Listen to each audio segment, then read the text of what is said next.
Welcome, horror fam, to HHN 365 at Halloween Horror Nights podcast. My name is Mike, and I'm here with my co-host Duff Hey guys. and our producer Nico. Hey, howdy, hey. As always, you can interact with us at Twitter and Instagram at HHN365, and you can leave us a voicemail at any time at 407-906-3405. On today's show, we are going to be releasing our Icons episode that we recorded a couple weeks back, and we have not yet to be able to release it. But before we get to that, though, we do have some news and rumors. Duff, what's going on? So I don't know so much about news. There is some new merchandise in the tribute store. We'll get to that a little bit later. But there is a little bit of rumors, surprisingly. And that's just a final variation of the Horror Night Nightmares speculation map. It's version 4.0, the What Would Have Been edition. There's two editions to two of the houses, and that's the subtitles. We have Billie Eilish becoming the Demons of Billie Eilish, and then Pumpkin Lord is now Twisted Tradition Pumpkin Lord. Was that? I didn't look beforehand. On version 3 or 3.5, was it Pumpkin King on Horror Night Nightmares? I believe it was. I believe this is the first time we're getting Pumpkin Lord. It's the first time they're calling it Pumpkin Lord. I believe Theme Park University called it Pumpkin Lord at one point. Someone rumored it as Pumpkin Lord. I know that much. Right. But now also Horror Night Nightmares, Twisted Tradition, Pumpkin Lord. So it seems like it probably would have tied into the Scare Zone from HHN28. There was a lot of speculation around that. I love it. That's amazing. And I'm very sad I either won't see it or we'll have to wait an additional year to see it. And correct me if I'm wrong, the Scare Zone shirt said Pumpkin Lord printed on the shirt, right? Yes, correct. So I think as soon as we saw the shirt, we knew for a fact. We knew that. That's probably where they got Pumpkin Lord to add to this map, to be honest with you. Now, going back to that Scare Zone shirt, we had a whole episode where we spent about 20 minutes talking about this one shirt and how it likely led to exactly what the Scare Zones were. I don't think that was the case, fellas. No, not really. I mean, there are some parts to it, I think. Yeah, but let me just go over what Horror Night Nightmares speculated the Scare Zones to be before we talk about that. So we have Anniversary Zone, 30 years, 30 fears. Sounds kind of similar, doesn't it? Terra Cruentis, guys. Oh, that's a knife in the heart right there. That hurts so bad. There's also an Unknown Original and Creep Show. So first of all, let's talk about Anniversary Zone versus 30 years, 30 fears, because it's kind of saying the same thing. My assumption is Anniversary Zone is, an anniversary of past Scare Zones. 30 years, 30 fears would be an icon zone, is how I picture it. Yes. Terra Cruentis. We waxed poetic about it for months, so we don't need to go into further detail and make ourselves upset. Unknown Original, I'd assume that's Pumpkin Lord, based off, I guess I'm basing it off the shirt, which we're about to talk about why that's not a good idea, but sure, I'll go with that. Why not? And then, as we already had known, Creep Show. Right. I have a theory that it is not Pumpkin Lord. I don't know what it is, but we'll get to that in a second. Yeah, no problem. So let's talk about the Scare Zone shirt and how it compares to the speculation real quick. So I guess I don't know. It looks like probably Vamp 55, Leave It to Cleaver, Festival of the Deadliest were maybe like in an anniversary zone together. So my theory is that shirt is just focused on the 30 years, 30 fears, or the anniversary zone, and basically it's just for that one zone. So you're getting the Festival of the Deadliest, the Leave It to Clear at Vamp 55. The special guest one is some sort of Scare Zone that we didn't remember, or we can't remember exactly what it was. That was all. And then the Pumpkin Lord is a Twisted Tradition.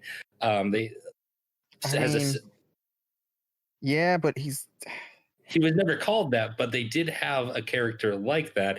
And if this is Twisted Tradition Pumpkin Lord House, they could make that leap this year because they are already making that leap in the name of the houses.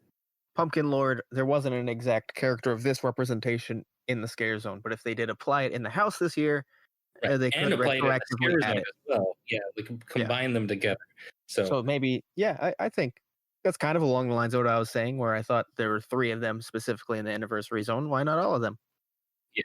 So yeah, I think that shirt is about just one particular scare zone because it doesn't really line up to the others necessarily. Like there's no Terra Corinthus in that. We don't think there's really any creep show on that shirt. So it Well, really just, we you did, know, but well, I mean, we were trying to put it in there, but it who you the hell know, is this then? I really have no idea. I'm wearing the shirt right now, by the way, I and think looking it's some down sort at of it. gargoyle or something. Or have we forgotten some sort of scare zone that's some sort of like I don't think so. I don't know. We'll figure it out one day, right? yeah, Someone it'll will. come to us. Someone will. Someone listening to I haven't this seen is anyone knows have a better true than guess us. at it Yeah, outside of yeah. creep. So sorry, guys. We got nothing for you on that I at the don't think moment. it's creep show anymore. Though. I think it's something in that zone. I Um, feel like a failed HHN nerd. yes. It's been a rough couple of weeks. You can cut yourself some slack. It's all right. So there's one other thing on this speculation map that is missing, Duff, and had been replaced with something. Oh, yes, you're right. The section that said shows. Yes. Well, it does have Fear Factor Stadium in Central Park located, but now instead of shows, it's called You Rest Area. So, um, yeah, So no yeah, no shows. they were predicting no shows, which comes to a shock to us because we had heard rumors of about shows were coming. So Yeah, at least one. Which at least one we won't go particular. into any additional detail into. Still can't do that. But Yeah.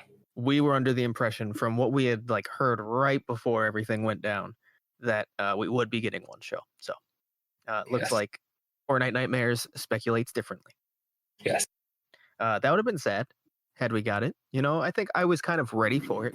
But actually having the event and not having the shows would have been a bit of a bummer. Yeah. Yeah, for sure. All right. So since this is the final speculation map, I feel like this is a good time to state our feelings.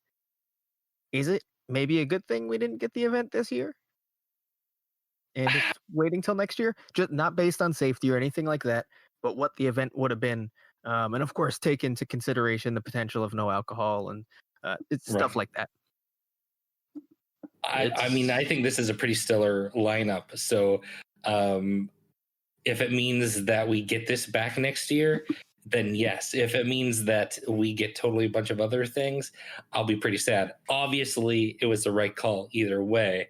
But Yeah, this, we're not arguing that. yeah, but this map was pretty awesome, especially adding the scare zones.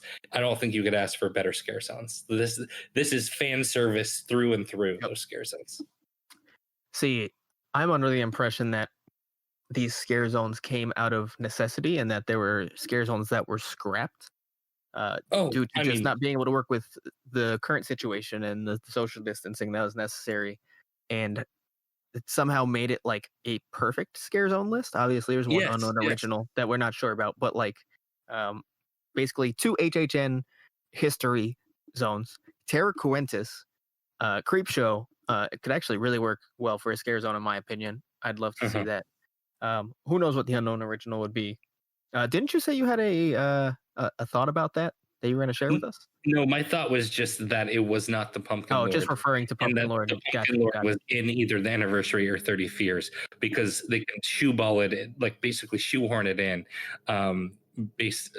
using the Twister Tradition tagline. Okay, so yeah, no guess on the actual original. Gotcha. Yeah. But yeah, I love the lineup as a whole. I know a lot of people, I don't know why, have said this is a weaker year for houses. I don't know. I think honestly, people just hate the Billie Eilish idea so much they look at it and go, "Oh, this is terrible. This map sucks." Because I don't know what else is bad. If you're like a Horror Nights nerd, it pleases you with icons, anniversary house, bedtime stories. We've been waiting on the Tooth Fairy house, a Twisted Tradition house with Pumpkin Lord. I mean, as an HHN nerd, you love it. Yeah, I mean, the Universal only one Monsters is always a hit. Haunting of Hill House, Beetlejuice. If you're not so much an HHN nerd, but just enjoy the event, it's got everything covered. yeah, The only one that's weak to me is Texas Chainsaw, but that is a very fan popular, Mhm.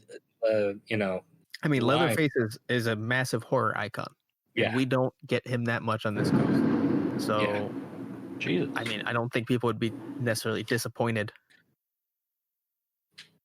Yeah, I think it's a very solid year. It But yeah, was lined up to be. agreed. And I hope for the house lineup we see mostly unchanged. I think we could see one or two. I don't think there'll be too much overhaul to it. I do, unfortunately, this is obviously very early speculation, but I do believe that we'll see some pretty big changes from this scare zone list. Yes. Yeah. No, yeah, like you said, these scare zones were used out of necessity because everything that they had planned didn't work with social distancing. So they were like, okay, let's make it as fan servicey as It's funny because I think to the curve.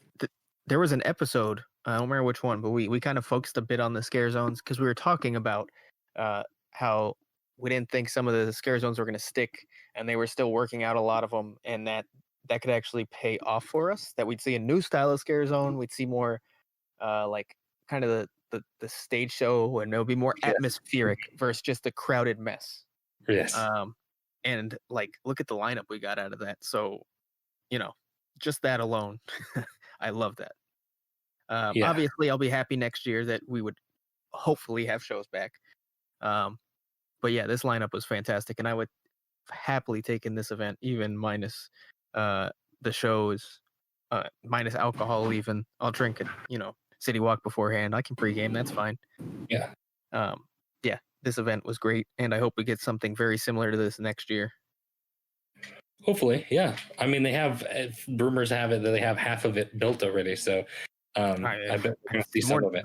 For the houses, I mean, you're looking at almost every house is very near completion.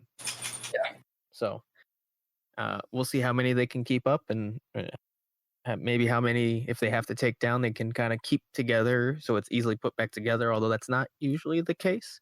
But they might be able to try something different. Yeah. All right. So do we want to move on to the merch? Yeah, let's do it. I don't know if you have a list up. I don't. I was just going to kind of go off memory. No, we can go off. I don't have a list up, but we can go off memory. Perfect. So since last time, I'm trying to remember the differences. We have the face masks now. So you have the 30 years, 30 fears one that has icons on it. And then you also have the Jack clown mask, which actually looks a lot like the one that HHN Updates sells. So shout out to HHN Updates. They had that out first. Speaking of the face masks, we actually have a voicemail on that topic. Oh, awesome. Let's take a listen to that. Hi, my name's Taylor. I'm from Tampa. I was just curious with the current release of the new Jack face masks in the tribute store. Is there any other icons you'd wish to see with a face mask in the face mask style, or is there any other merch that you would have had a wish to see, or any kind of dream items you would have wanted to see for this year? Thanks, Taylor from Tampa. Duff, what do you think? Is there any icons that you would have liked to see as a face mask? Maybe they're coming down the line. I heard it and I was immediately trying to think who has a good lowered kind of jaw area that would work well as a face mask like Jack's did, and nothing stood out immediately. So I feel like it would have to be something a little different style than like the Jack one. I'd obviously love a Caretaker one in some form because I love the Caretaker, my favorite icon. We've been over this many times. Demon Lady look. I think that would work really well. The creepy Demon Lady look. I think that would work. I have talked about how I don't really enjoy that form of her. Yeah. But I think just that part could look kind of cool. Do you know what would work is I feel like the director would work, and it would very similar to the Lin-Manuel Miranda biting his lip mask. Have you guys seen that? I feel like if the director was just doing like a creepy face, you would have that similar. If you did like real style like that, I think that would have that similar look. Yeah, definitely. And then she said kind of a wish list, and I'm gonna stay on masks for this part for a little bit. I think bringing back originals outside of icons would have been awesome. Yes. So like nightingales, whichever form you want to use, that would be really cool to have on a mask. Yeah, perfect year to do it. It's an anniversary year, so you could just all sorts of stuff. Yeah, exactly. And I'll shout out HHN Updates again because he's already done this. But the Grinners from Graveyard Games look fucking fantastic on a mask. So that's obviously a good option there. I think broadening past icons would be kind of what my wish list would be. Body collectors, yeah, a lot of things that, HHN Updates has already done. Do you have anything outside of masks that would be on your wish list, though? I'm a big like pint glass collector type of guy. So if we got some like throwback pint glasses for stuff, like that's what I would know. We get some every year, but if we got some really deep cut pint glasses, that would cause me to go buy them. I'd like a hoodie that I'd actually buy for once. I never liked the hoodies, but I've always wanted a HHN hoodie. So I don't care what's on it, just make it look good, and I'd buy it. Also, I'd love to see more of the retro merch, just taking the old posters. So we have 4 right now. Go down the list, give them all, every single one. I'd buy every poster. I don't care. Yeah, that would be make really so cool. much money off me, Universal. Just do it. Nah, that would be really, really cool. So yeah, that would probably be my biggest part of the wish list. Just keep that retro line going. Some posters for some of the old iconic houses. That would be really cool. There is another thing about merchandise that I saw that we could bring up. That on the online shop, the retro shirts I was just talking about do not have the 30 Years, 30 Fears logo on the sleeve anymore. Although, from what we've seen in the shop, they still all do. So I don't know if they're just running out of inventory on that and their next batches aren't being printed with that. If that's how they're doing it. They typically don't. Universal usually gets massive batches shipped to last the event. So very interesting. I'm not sure exactly how they're doing it. Maybe they didn't ship because of the potential of what happened. So they are getting new ones created all the time. Who knows? But just a little interesting note. That's very interesting. I'm not sure what that means. It's very interesting. I don't mind. I am a fan of shoulder or sleeve tags. The 30 Years, 30 Fears one, while I like the logo and it fits the style really well, is a little clunky for me for a sleeve. It kind of takes up a lot of the space and just, I don't know, throws it off. Yeah. Whereas like right now I'm wearing, again, the one that was labeled Scare Zone shirt. And it just has, in red font, Halloween Horror Nights, the basic scripture logo. Very good size. Doesn't take up much space. Like that, I love. Oh, nice. You were able to pick one of those up? I was, yes. Yeah. I've spent more money than I'd care to share at the tribute store. So going on to the main segment, I would like to say I don't remember much about this, except I talk about the caretaker a lot and my my story for loving him. Everything else, enjoy, guys, because I don't remember, so I'll be listening soon. I know we argue it a lot about where a Lady Luck should be placed. I wanted her a lot higher. There's a lot of Lady Luck lore. Yes, in that. there was. And we argued before, and then when we actually got on the show, we argued again. It was fun. It was a good time. When did we record this? Like a month and a half ago? Almost 2 months ago, yeah. Jesus. So, sorry if there's any references to be like, oh, I can't wait for this year. Oh, yeah. Be prepared, guys. We're probably going to talk about HHN30 happening in 2020. Yeah. So apologies if trigger warning. Trigger warning. Yeah. Think about this, where you were back in April, because that's when this was recorded. I don't think it was that long ago, but close enough. I think it was more like late May, early June. Really? Yeah. It felt like a June. Actually, it I felt think like it was a June episode. I think it was June. It was right on the George Floyd thing, because then we just stopped releasing stuff. Is it? Oh, that is why we stopped for Helping Haunts. Helping right? Haunts. Yeah, Helping Haunts and Solidarity for Black Lives Matter. It was at the end of May or early June, one of the two. Yeah, you're right. God, that feels like forever ago. Oh, I know. All right, this is us stalling to get you in. So we feel weird not recording a full podcast. This is crazy. All right. Well, I hope you guys enjoy this Icons episode. We'll be back next week, and we'll see you in the streets. All right. Well, let's hop right into the Icons. So Duff and I have come together and we have argued back and forth before we recorded this, and we kind of have some differences a little bit, but we've decided to make one list. Instead of us having different lists, we're going to just make one list, and we have agreed for the most part on it. And we'll talk about that. Let's start least favorite Duff. Hold on. Let's go over let's go over the basic rules of what this is real quick. Sure. First of all, Orlando only. No Hollywood, which it hasn't had many. Singapore, none of theirs will be involved. So just Orlando's event. Also, not all of these were official icons. We've included a few that were not, but have been seen as the icon, or were also planned to be an icon, but made appearances later. And I think you know who we're talking about. Yeah. Also, we are only talking about their icon year. So any year someone was featured, but they weren't the icon, we aren't really taking that into account. Except when it comes to the unofficial icons. So. Yeah, exactly. The unofficial icons, obviously, we only have to go off their non-official years. And then, last but not least, the year they were involved in doesn't count. So, like, if they didn't have good houses in their years, that shouldn't knock the icon themselves. Or they had great houses in the years that shouldn't knock. Exactly. That shouldn't get them extra points. Yeah. I think the only thing talk about that. Yeah. We'll talk about that. But that's just kind of a preface. Also, their house, if they were involved in a house, that can't count towards them as it was their house. But otherwise, we're basically just looking at the icon themselves and in their icon year. And only originals, no IPs, so you're not going to see the caretaker or Chucky or any sub icons really show up. We're just talking about.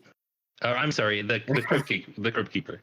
Crypt keeper. Yes, they're very similar roles. You know? Yes, it's very. A slip of the tongue. Slip of the tongue. Yeah. All right, let's get into this. All right. Let's do it. Want me to start off? Yeah. Go ahead. All right. So we do have 12. So starting in 12th place is the Storyteller, who was featured in HHN15. And this is one that we both agreed was our least favorite icon on the list. Yeah, there wasn't much argument here. It's not a shocker, I would say. And I feel like in a different year, she probably could have worked. But in the year that she was put in, and kind of the backstory and how she was thrown in at the very last minute, I think 12 is a good slot. Yeah. So if you didn't know, HHN 15, the Terror Queen was supposed to be the icon. Basically, marketing said that's not going to work for us. Think of someone else. They kept with the Storyteller. You could tell she was shoehorned in last minute. The backstory was kind of weak. She didn't fit in with the event itself. She didn't even feel like the icon of the event Terror Queen did. So I think this is a very obvious choice for us.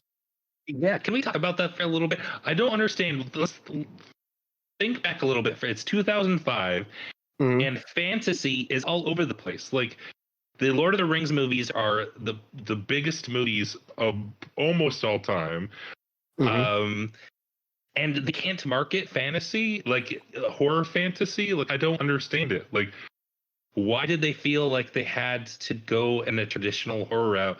Like, they could have marketed the Terror Queen. We'll get to that later. But. Yeah, and more on the Storyteller's fact, why did they feel an old woman reading us stories was very marketable? Yeah. And the way that they then creative just kind of put her in the they didn't even put her in. She was like outside the gates, right? Yeah. I mean, basically. But I don't blame creative for that because it was basically given to them last minute. They couldn't change the entire event. What year was this? They're 2005. 2000. Right. Oh, that kind of makes sense. I mean, Universal wasn't doing so hot around that time. No, it wasn't. But I don't understand how this would make HHN more appealing or marketable rather than Terror Queen. And they basically, like I said, gave creative or A&D no time to actually fit her into the event. She was literally created into the event just as a marketing tool and nothing else. Right. It's like they used her as they would use an IP, but she's not. Yeah. One of the executives just swirling a cigar around was like, come up with a Storyteller or something. Just come up with a better name. And then they all leaned back in their chairs and was like, oh, Storyteller? Yeah, that's good. Yeah. I might as well throw this out now. I have a theory that I think that there is an executive, or the executives as a team felt that Terra Queen was too satanic, I'd say. There was a lot of Terra Corentis kind of was like hell. Yeah. She's kind of like the devil. And we A know lot of that they sacrificing, there's a lot of yeah. sacrificing. And maybe they felt that's too closely related to hell and the devil and religion, which they try to avoid. That's well known within the community.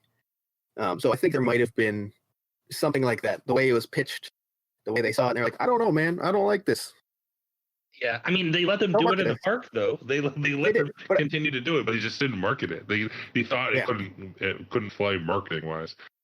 But I mean, dark fantasy was all the rage at the time. Like, Yeah, it's true. Lord of the Rings, it was super dark. They could have, I don't know. In a perfect world, the storyteller wouldn't even exist and wouldn't even make it onto our lists in that case. So, And I will say, the storyteller was in the park. She was in one room of Very Evil Heights. It was kind of supposed to be her house, but she was just kind of thrown in there too. So she was utilized a lot better in other years, but again, we didn't factor that in. Yeah. So the storyteller is not as bad as she's kind of starting to grow on people, but when you're just looking at the year she was used, the storyteller is definitely at about the bottom here. Mm-hmm. Again, I didn't say this before. I've said this in previous podcasts. I don't think I hate the storyteller. The base of her story, I think, is kind of interesting and cool, but she's just not fleshed out enough. She didn't have enough involvement, and I mean, she has to be last, in my opinion. Yeah, she's getting some redemption, but yeah, she has to be last. All right, let's move on. All right, so talking about alienating some of our listenership, we want to hop right in. Yeah. So 11, this is going to be very controversial, and I just want to preface it by we know how popular this person is. Only with a certain, there's not, I think most HHN fans would agree with what we're about to say. There's just a certain group of fans that really love this icon. And yeah, let's just go. Come on, go into it. All right, so our 11 is Chance. Da, da, da. Duff, why did we decide to put Chance 11? So I'd like to point out the reason I preface we are talking about the icon year. Yes. That's big on why I put Chance so low.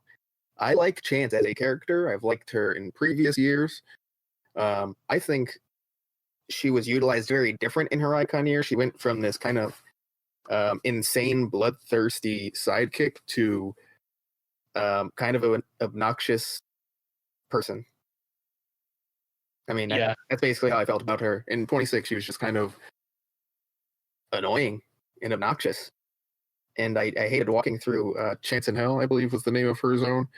Like, she had the worst house I've ever been through. So that doesn't help either. Yeah.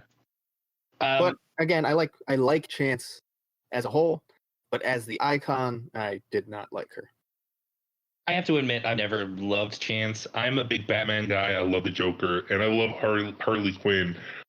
I felt like Chance could have been, she's going to be similar, but I feel like they could have worked a little bit harder on making her a little bit different than Harley Quinn. Instead, they leaned into the curve of making her. Didn't they at one point call her the Harley Quinn of horror? Yes. I think they leaned in a little bit too much, and for me, it just doesn't quite work. It comes off a little kitschy. If you want Harley Quinn, get the rights to Harley Quinn. Like, I don't know. It didn't quite work for me. That's fair. I mean, I understand that. I think she kind of worked before personally, obviously. But I think, again, I think they went to Harley Quinn in HHN 26. Like actual personality wise and how she acted. Yeah. Down to the way she talks and everything. Yeah. I mean, she always kind of had like that accent, but I think in 26 they like pushed it harder. Yeah. I don't know. Again, don't hate the character, hated her icon year. Didn't hate the year as a whole, but did not like her as an icon. All right. Moving on. Duff, you want to take the next one? Sure. Next, we're going to go back to HHN20, and that's talking about fear. So fear was basically who had controlled all the other icons in the previous years, the past 19 years of Halloween Horror Nights. And he finally made his appearance.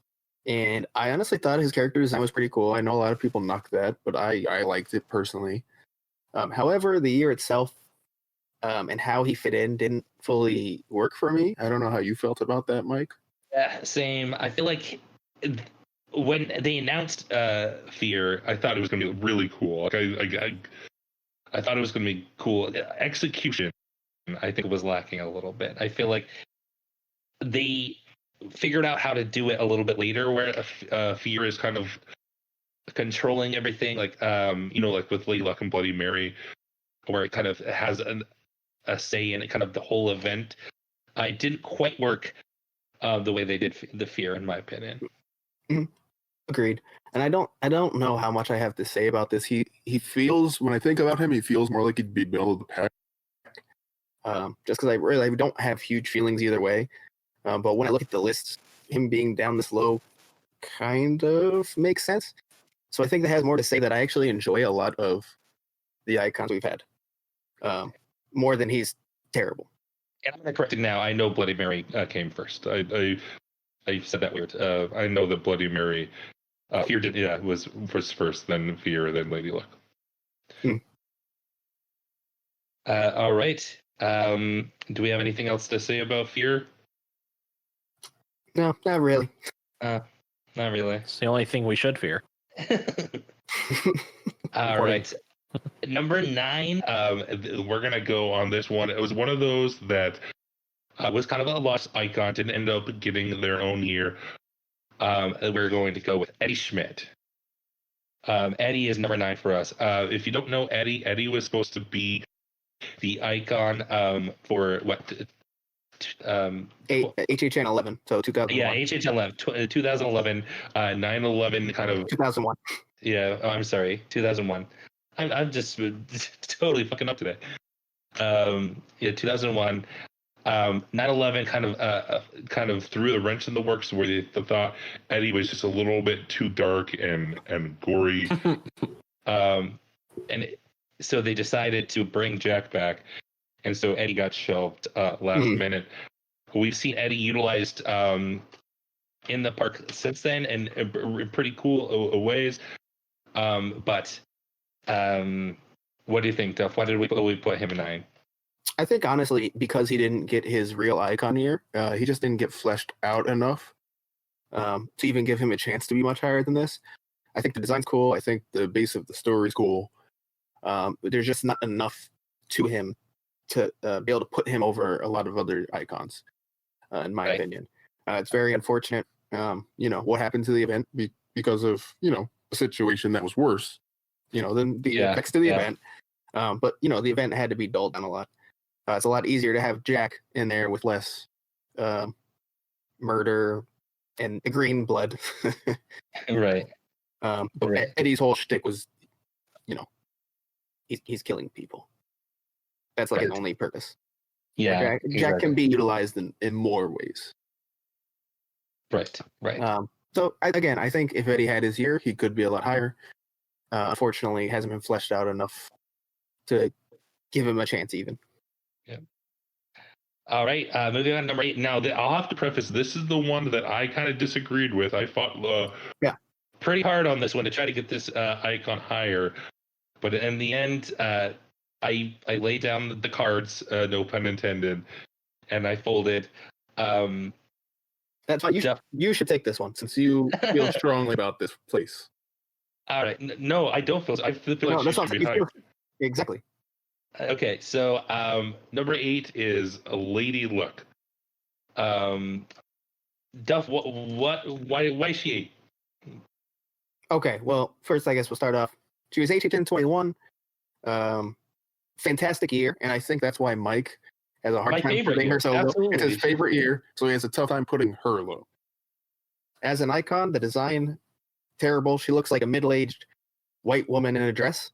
and her her scary form. I forget what the actual term they used for what it is when she kind of turns. Is kind of not great. She was tied into all the houses, which I appreciate, but it was very loosely and really didn't mean much to any of the houses. See, this is where I disagree a little bit. I think the way I think they did, of the times where they kind of tried to tie it in, they did it the best in this one. I feel like she definitely a little bit like where they gave, she's giving them a choice, and there's always like, they definitely thought about it when putting it into the backstories of the houses. Yeah, but I think that's the thing, is it's pure backstory how she was involved. Whereas if you go to, like, say, Bloody Mary's here, like, you could see it in the house. Right. So I think, in my opinion, it's pulled off better, executed better for Bloody Mary, because you can, not only is it present in the backstory, but you can see it, you can feel it. For Lady Luck, I didn't have that feeling. Again, 21 is one of my absolute favorite years. Fantastic year. But I have to take the year and how great houses were aside and look at Lady Luck as an icon. And she's kind of boring. And I'd probably put her closer to 11. And the only reason why I allowed, the only reason why I allowed Duff to put her this low is I do agree that her scare zone was pretty whack. They just threw her in Sting Alley and just put a couple of scary Lady Lucks. It wasn't that good. It could have been a lot better. But I think overall, I like Lady Luck. I think she was fun. I mean, it's fair. We disagree. I just think if you're looking at strictly character designs, she is no higher than 11 for me. Actual interests of like her personal backstory, no higher than like 9 for me. She's just low in kind of all factors on my end. Fair enough. All right. Moving on. You can take this one. Sure. So the next one is going to be another one that was planned to be an icon, but never actually got her shot. So I think you know who I'm probably talking about. That'd be Cindy Kane, who you may now know as the caretaker's daughter. But she was actually supposed to be the icon of HHN 12, which was the caretaker's year. Unfortunately, due to some child abductions in the area, they thought that would not be a great idea to use a creepy child as the icon. So she got dumped for the year and never got her chance to be an official icon. She's, of course, made appearances, like I said earlier, as the caretaker's daughter. She's made quite a few, actually. She's been in, 5 different events. She actually showed up the next year at HHN30. So she got her shine pretty quickly after. She's had her own house, even, the orphanage, in HHN20. So, I mean, she's had a lot of opportunity. So it's kind of tough to judge, again, just like Eddie, because she never got as much of a backstory as she was going to. I actually really liked her up until HHN 25. And it kind of made her... she was older, obviously, because she was supposed to be a child before, and now she's more of an adult. And she just kind of looks like a crazy lady in a robe. Yeah. And I was like, you kind of ruined Cindy for me a little bit. I agree. That's where Cindy... She should have just kind of stayed a child. She should have just been kind of like Bart Simpson when she never grew up. I mean, it's hard to have child actors at HHN, but they've pulled it off before where they, It doesn't have to be a child, just, a right. shorter, younger looking person. But I feel like that's kind of what they tried to go for, right? Like, for HHN 25, she's supposed to look like a young adult. Oh, really? Yeah. She was like taller. And she just looks like a young adult. She looks like a woman, a teenager in a robe, right, with a chainsaw. Yeah, randomly has a chainsaw for some reason. So since she doesn't have the single icon year to talk about, we kind of have to base it off everything she's done. So that last year she featured in HHN 25 knocks her down a peg for me. I think she could have been a little higher. I think she could be a lot higher if she got her icon year. So kind of, again, like Eddie, it's kind of unfortunate we never got to see what she could really be. I don't want to backtrack too much, but I've always thought it was weird about whole child abduction thing to why they couldn't have a child icon. Was Mhm. she like murdering other children? Like, was she, like why why did they feel like it was not smart to have Cindy at the time of all these high profile child abductions in Orlando? I I don't don't quite understand it. I don't get it because the whole thing was just supposed to be like she had the disturbed mind and everything tied into the event was what was in her mind. She was basically like, I guess like you could say they were her toys, like the scare actors were her toys. So I don't fully get it either. I think they just went child abduction, child. Oh no. Yeah, someone just pressed the panic button real quick, and she was gone, I guess. Yeah. I think I can understand why Eddie got pulled. I don't fully agree that was necessary, but I see more why it was done that year. I understand Eddie for sure. I don't get why Cindy was pulled much at all. I don't understand it. I'm not gonna fully complain either because I love the caretaker, but I also would have liked to see her get a chance. Yeah, it was probably still a little bit of like whoever made the decision on Eddie was like, no, we gotta pull in the next year. But like, oh, we gotta pull Cindy too. Oh no, what? Like, I don't know. I feel like maybe a little trigger happy to change it, but A&D had a couple rough years there. yeah, it gets rough there for a little. Yeah. All right. Let's move on. Duff, do you want to take the next one too? Yeah, why not? So we're on to number 6, I believe, here. Yeah, this is a year that I did not attend. So this is someone we brought up a couple ranks ago in a comparison. And that's going to be Bloody Mary. So Bloody Mary, as you might know, has had some issues with like trademarks on using the actual Bloody Mary story. So she was really not Bloody Mary, but Dr. Mary Ackna. Again, she was involved in all the houses, just like Lady Luck was. So she had full control over the event, you could say.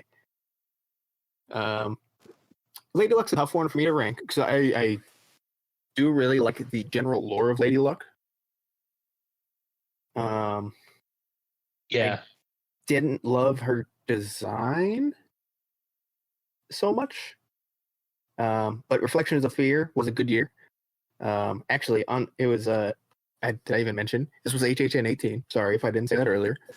One of my favorite years, potentially my favorite year ever. Keeping that out though, and just looking at the icon herself, the design not the best. I think it's decently creepy, but nothing that gets you excited for an icon. Yeah, I can see where what you're saying. I do like just the whole Bloody Mary. It's like honestly, thinking back, like Bloody Mary was definitely one of my big fears as a kid. I'm not sure why thinking about it, but I know that whole Bloody Mary thing really got me. So looking at this year, I didn't attend this year, but looking at the thinking about going and trying to get here, like Bloody Mary, it was definitely enticing. I thought the marketing was a really cool idea. Execution wise, I can't really speak to. So I see what you're saying though. Did they have any special drinks that year with her, such as a tomato juice based drink with a stalk of celery? If we're I couldn't drink yet. I don't remember. If we're gonna rank Bloody Marys, she would be at the drink would be at the very, very bottom. I hate Bloody Marys. Drink should not be savory. Drink should not be savory. You don't want a hot drink? No, I shouldn't be able. No, and it should not be. Should not be savory, and it shouldn't be thick. A drink should be refreshing. All right. This list is entirely changed. But mimosas would definitely be number one. There we go. I will take a mimosa any day, or a hot toddy, or something like that. Midnight mimosa. This list has changed. We are now making alcoholic breakfast beverages. Well, my favorite is an Irish coffee. Thank you, Irish coffee. Bailey's Irish coffee. That's the best kind of breakfast alcoholic beverage. Although I do really enjoy mimosas. Anyways, I'll take a mimosa any day. going back to the icon Bloody Mary. Sorry for my kind of rambly, just saying nonsense words. She's just kind of middle of the pack for me. That's where she ended up. I don't have too much to say either way. I thought she was fine. Again, I really like the lore and how they tied that in, but I didn't love the actual character herself. So, middle of the pack is right where she belongs, in my opinion. All right, and for number 5, we have the director. In my opinion, the director is probably one of the darkest icons they've ever had. I find snuff films to be leaning on like pretty dark and grisly. I'm surprised, honestly, that they got to pull this off. What do you think of the director? Yeah, like you said, I think he is. He's very dark. His skills are very real world, I guess you could say. Like this actually happens. Yeah. So, like you said, getting him in is kind of surprising, but it also makes it kind of terrifying. And he's been used in Orlando. He's been used in Hollywood. He's been used in Singapore. So he's visited as many events as Jack has. So that's saying a lot. I actually really do like the director in his story, and I like how dark he is. We should also mention he was HHN30 in Orlando. But I don't know he has the it factor for me that would get him higher in the top 5. He's just kind of, I don't want to say he's one-dimensional, but to me he's kind of one-dimensional. Yeah. Like when you think director, do you ever think of anything but the bathtub kill? Exactly. Yeah, exactly. I just think of him holding that camera mostly and looking at it really creepily. That's what I think of the director. Actually, I lied. What I think of when I think the director is the Sweet 16 commercial. Just commercial in general. Yeah. I love that. Is that the commercial? Is that what I'm thinking of? Like him, the one where they with the like rolling. cake. Yeah. Well, the director. Moving on. Do you want to take this one next, Duff? Sure. Because we're gonna get a lot of backlash on this one. Yeah, so I think there's a lot of people who will agree, but I think there's going to be a higher percentage who think this icon should be higher. And I would understand why, because we're going to go with Jack Schmidt as number 4. Yeah, I know. Relax. Don't yell at us. Yeah, people are throwing their phones right now. Hear us out here. We know Jack. They're swerving off the interstate in anger. Jack is the. They're unsubscribing as we speak. Jack is the biggest icon HHN has. Orlando, Hollywood, Singapore. He's been all. He's been to more events than any other icon. He's hosted event after event after event. So yeah, he first started HHN10. As we mentioned earlier, came right back in HHN11. He hosted HHN17. He was kind of the main guy in 16 too, I'd say. 25. I mean, and he's appeared multiple other times. He ties in with other icons, Eddie. So yes, huge presence in Extremely popular is an understatement. Absolutely. He has shows. Anyways, done going over what he's done. He's big. You get it. You already knew that. Yeah. Why I don't think he needs to be higher than 4 is because he's a clown. Like, it's kind of a not too original idea, you know? A killer clown is it's a huge horror that gets played on a lot, and I don't hate it, but I prefer something that's a little newer and more original, which the top 3 are for me. Right. So what is number 3, Duff? Oh, you don't have any opinions on Jack? Not really, and that's kind of why I think he fell to 4. For me, I really do like Jack, but I liked these other 3. I have stronger opinions, and I like these others a little bit. I think Jack is totally great, and I think he was by far I get why he's the most popular icon. I think without Jack, the event wouldn't be what it is today. personally like these other three a little bit more. Okay, I do want to say again, I do love Jack, and I think he does. I think he should be the icon that gets used the most because he has that presence that you can easily work into a stage show and houses, and it just works Absolutely. perfectly. By far the most marketable of the icons. Yeah. There's a reason why they kept doing icons. It's because Jack worked. Yeah, exactly. You know, we owe a lot to Jack. He's the reason we have icons. So, absolutely. But you should take number 3 because he's actually your number 1. He is my favorite. That would be the Usher. I just can relate to Usher a lot. I love his backstory. I love that. Phantom of the Opera is like his favorite movie, and it's just a big film nerd. I love just his whole story and his story arc. I think he's super creepy.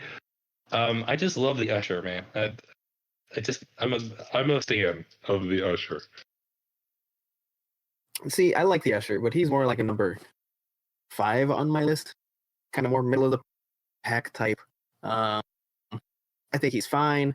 I do like the movie theater kind of vibe and story they go for. I enjoy Love that. it. I enjoy that. Him as an actual icon, there's just not much I grasp on or can even recall about him specifically. That would make me put him higher on my list. But I think I'm comfortable with him at 3. He's well designed. He has a cool backstory. Can't ask for much more. In my opinion, I feel like the Usher could, for Universal Studios, he could be the icon year after year after year. He embodies what Howling Horror Nights at Universal Studios. He embodies it. They nailed it when coming up with the icon, the Usher character. I feel like the director not as much, but the Usher, yeah.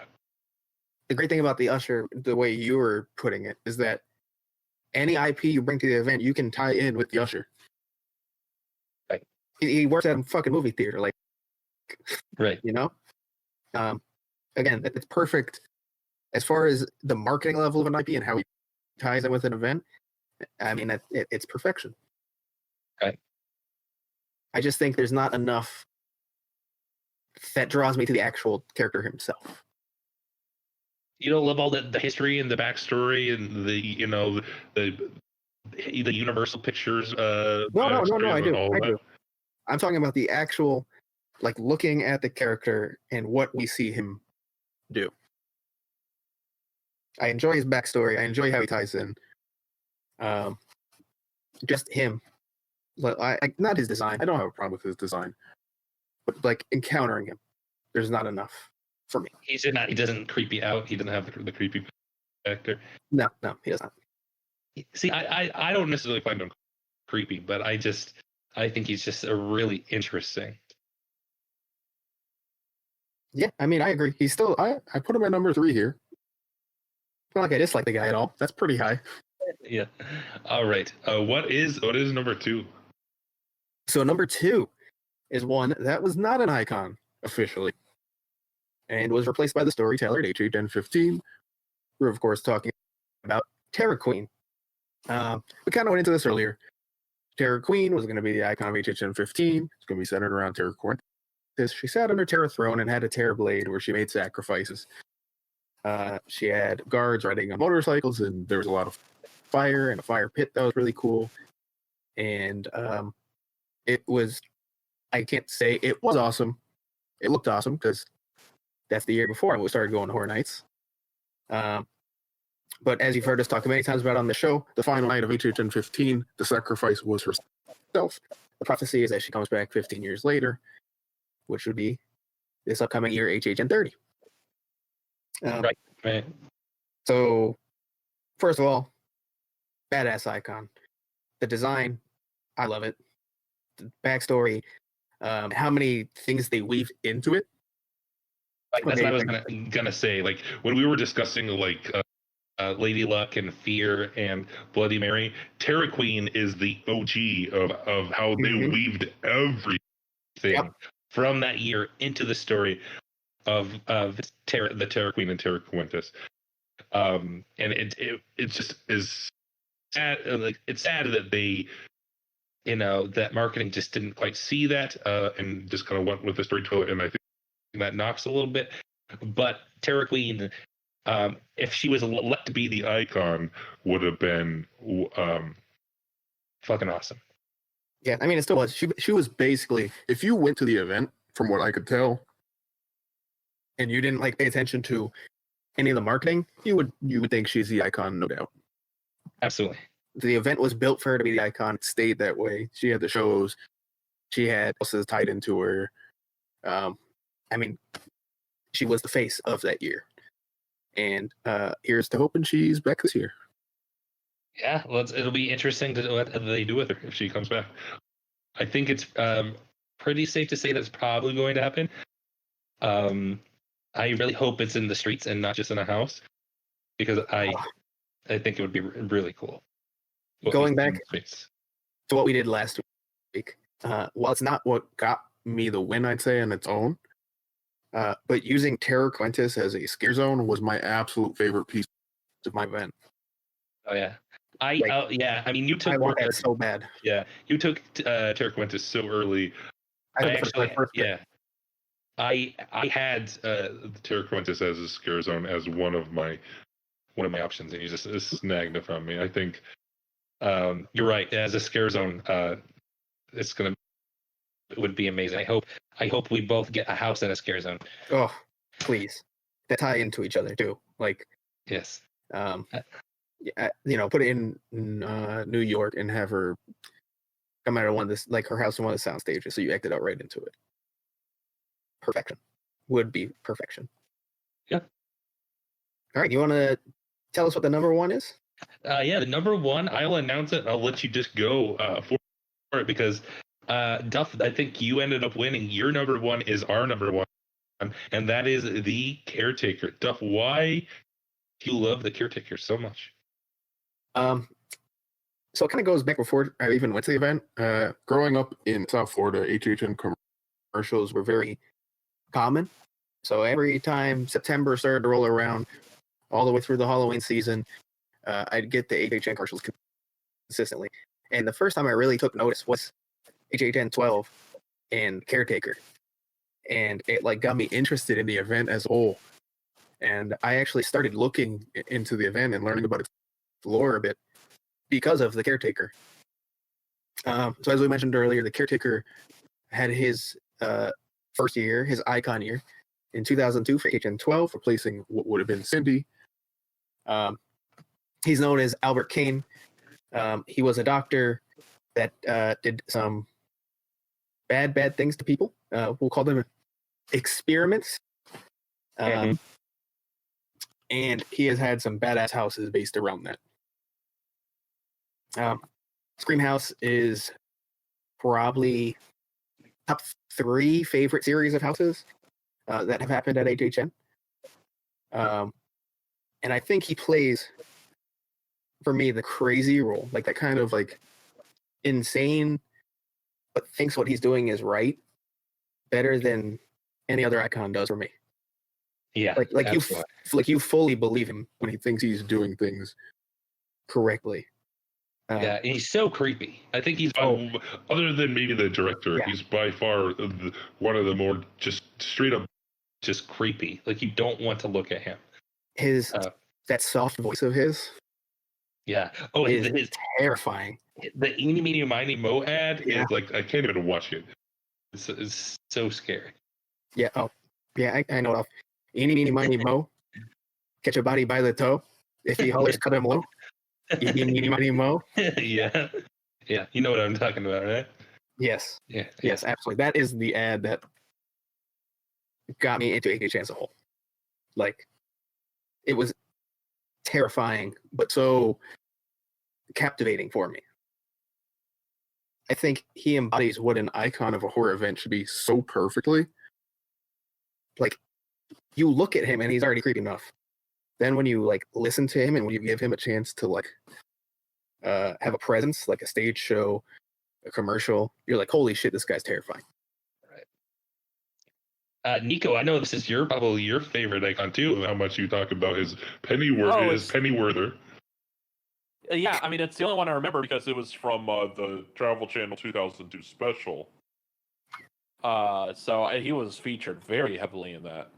Mhm. He's really the only icon I know, really. That's really the only one that sticks out in my mind for being someone Jack. who's very new. Well, I Here's don't the really Jack. know Jack. You don't know To be- Jack? No, I mean, that is true. I don't know Jack. You know, we can play Jackbox after this if you want, but Yeah, join us, but- God. yeah, Come to the but stream. really, for someone who has been blind to HHN, with the exception of that year in 2002, I mean, this is really the one that sticks out for me. So, I mean, I will always say the Caretaker. Like, I really do not have any clue about any of the other ones. Like, I don't know who the Terry Queen is. I don't know Jack. Lady Luck. I just learned of tonight. With her Karen personality apparently, and just all just That's how I should have put it. That's why I Yeah. don't like her. She looks like a fucking Karen. I don't. She's not a Karen. She's like a. When I look at the Lady Luck, she's like. Have you ever been to Las Vegas and you just walk in an elevator like you're about to go and you just see like the lady leaving, and she just like has like depression on her face, and she just gambled all of her money away, but she's in like she went to the casino in her nicest dress. That's what I see as Lady Luck. No, but I've seen an 80-year-old woman at Seminole Hard Rock doing that.